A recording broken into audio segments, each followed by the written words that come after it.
कहते हैं ना, दो नावों की सवारी और जरूरत से ज्यादा चालाकी, ये दोनों ही डुबोता है। क्या ऐसा ही कुछ पाकिस्तान के साथ हो रहा है? एक तरफ पाकिस्तान ने सऊदी के साथ एक एग्रीमेंट फाइनल किया और दूसरी तरफ अमेरिका ने यूके, फ्रांस के साथ मिलकर बलूचिस्तान को, बीएलए को बहुत बड़ी मदद दे दी है। बीएलए वो है जिसे पाकिस्तान और चाइना दोनों ही चाहते हैं कि ये समाप्त हो जाए और इनकी समस्या खत्म हो जाए, लेकिन बचा लिया है बीएलए को इन 3 देशों ने। P5 में से 3 देश यहाँ पर आगे आकर बचा गए बलूचिस्तान लिबरेशन आर्मी को। जानेंगे ये बहुत बड़ी बात है और खास करके क्यों हुआ ऐसा, जबकि अमेरिका ने तो खुद बीएलए को नामित कर दिया था कि ये एक फॉरेन टेररिस्ट ऑर्गेनाइजेशन है और इसका बड़ा फायदा किसे मिलने वाला है। इन सब के बीच में बलूचिस्तान में हलचल भी मची हुई है। जियोपॉलिटिक्स में बहुत कुछ चल रहा है, हमेशा की तरह जानने को मिलेगा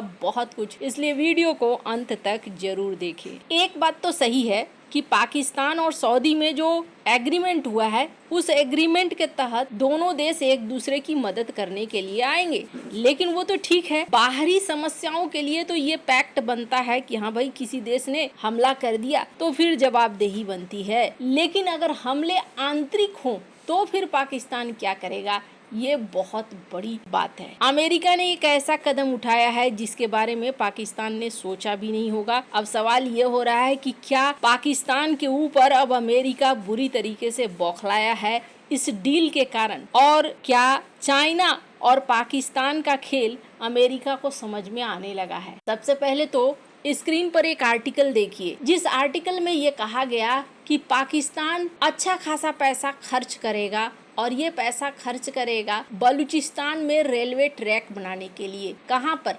माइंस से $390 मिलियन का प्लान था, रेलवे ट्रैक बनेगा।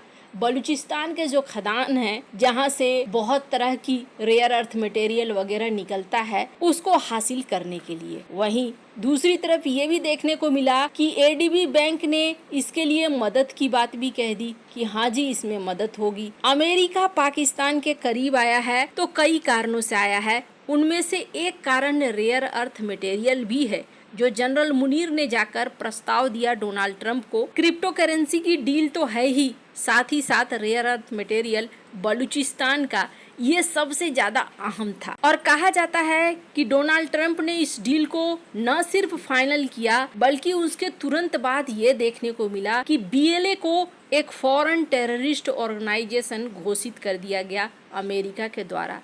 बीएलए के लिए ये एक बहुत बड़ी समस्या बन गई। बीएलए खुद को कहता है कि हम कोई आतंकवादी संगठन नहीं है, हम फ्री बलूचिस्तान चाहते हैं। बलूचिस्तान का सिर्फ पाकिस्तान शोषण कर रहा है, हमारे सामानों का इस्तेमाल कर रहा है, हमें लूट रहा है, लेकिन हमें कुछ भी नहीं दे रहा है, न हमारे लोगों को एक अच्छा जीवन दिया जा रहा है। स्क्रीन पर एक आर्टिकल देखिए, जब इसे फॉरेन टेररिस्ट ऑर्गेनाइजेशन घोषित कर दिया गया तो बीएलएफ की तरफ से अमेरिका को कहा गया कि आप ऐसा मत कीजिए, पाकिस्तान का पार्टनर मत बनिए, हमें लूटने की कोशिश मत कीजिए, हमें बचाइए। कहा जाता है कि यहाँ तक कि बलूचिस्तान के कई लोगों ने लिखना शुरू कर दिया अमेरिका के 9/11 के जो मारे गए परिवार थे उन परिवारों को, और कहा गया कि पाकिस्तान अमेरिका का इस्तेमाल कर रहा है, अब बलूचिस्तान में हमारे लिए समस्या पैदा कर रहा है। तो अमेरिका तक ये बातें तो पहुंच रही थी। बलूचिस्तान एक बड़ा तोड़ है। बीएलए आर्मी अभी इन्होंने कथित तौर पर कई बड़े हमले किए हैं, और अभी एक जो ताजा देखने को मिल रहा है, स्क्रीन पर एक आर्टिकल देख रहे हैं जिसमें कहा जा रहा है कि मात्र 2 घंटे के अंदर बलूचिस्तान के दक्षिण पश्चिमी हिस्से में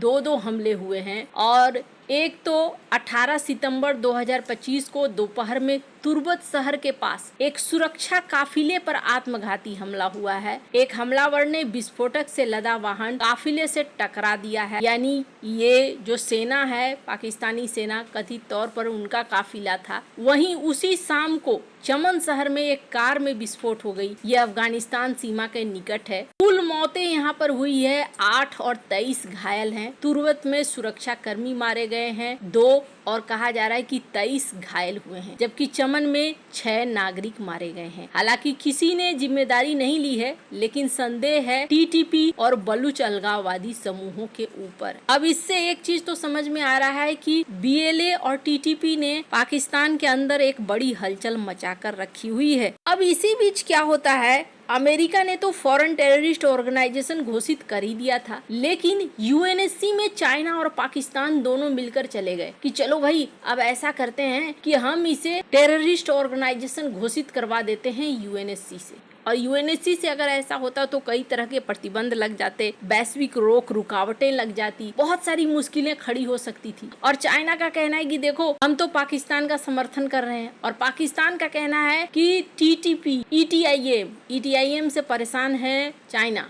बीएलए मजीद ब्रिगेड ये पाकिस्तान की राष्ट्रीय सुरक्षा के लिए खतरा है, इसलिए यूएनएससी आप इसे आतंकवादी संगठन घोषित कर दो। लेकिन मजेदार बात क्या हुई, वीटो कर दिया। अब वीटो किसने किया, वीटो करने में अमेरिका है, यूके है, फ्रांस है। फ्रांस का वीटो तो समझ में आया कि फ्रांस किसी का मित्र है और साथ ही साथ यहाँ पर वो समस्या देख रहा है। लेकिन यूएस और यूके ने वीटो क्यों किया, अभी तो कुछ दिन पहले ही अमेरिका ने इसे फॉरेन टेररिस्ट ऑर्गेनाइजेशन घोषित किया था, तो अचानक से ये यू टर्न क्यों हुआ। इस यू टर्न को कहा गया कि भैया टेक्निकल ग्लिच है, टेक्निकल प्रॉब्लम है। प्रॉब्लम ये है कि पाकिस्तान के पास सबूत नहीं है और इसी वजह से हम इसे घोषित नहीं कर सकते हैं। वैसे माना जा रहा है कि ये बहानेबाजी है। इसी तरीके का रोक चाइना भी लगाता है जब भारत लेकर आता है कि इस ऑर्गेनाइजेशन को अंतर्राष्ट्रीय आतंकवादी संगठन घोषित कर दो। सच ये है कि वीटो लग गया है। अब अमेरिका की इस हरकत के बाद हलचल मची हुई है कि हो क्या रहा है, अमेरिका ने ये कदम क्यों उठा लिया। कहीं ऐसा तो नहीं है कि सऊदी पाकिस्तान डील के बाद America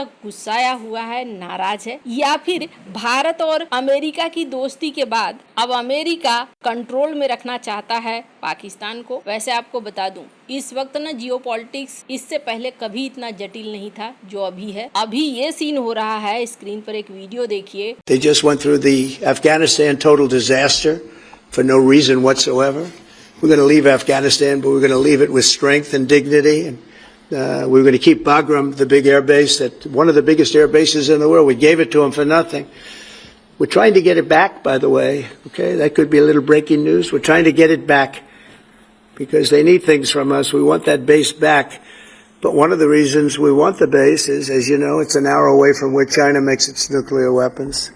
So a lot of things are happening. Donald Trump Bagram airbase को वापस चाहते हैं। बगराम एयरबेस वापस चाहने के पीछे ये कारण ये बताते हैं कि बगराम एयरबेस से चाइना की दूरी मात्र 1 घंटे की है और जहां चाइना बनाता है परमाणु हथियार। अब माना जा रहा है कि चाइना के सीपेक को कंट्रोल करने के लिए और पाकिस्तान को अपने हिसाब से चलाने के लिए भी अमेरिका ये कदम उठा सकता है। अब जो भी कारण रहे हों, लेकिन अभी सबसे बड़ी बात यह है कि पाकिस्तान और चाइना के मंसूबे पर पानी फिर गया और सऊदी और पाक का जो पैक्ट है ये बाहरी सुरक्षा के लिए है, लेकिन अंदर की सुरक्षा कौन करेगा, ये एक बहुत बड़ा सवाल है जिस तरीके से अभी चल रहा है पाकिस्तान के अंदर। वैसे आपको क्या लगता है, इन सब मामले में आपकी क्या राय है, कमेंट कर जरूर बताएं। जल्द मिलते हैं अगले वीडियो में नई खबर के साथ।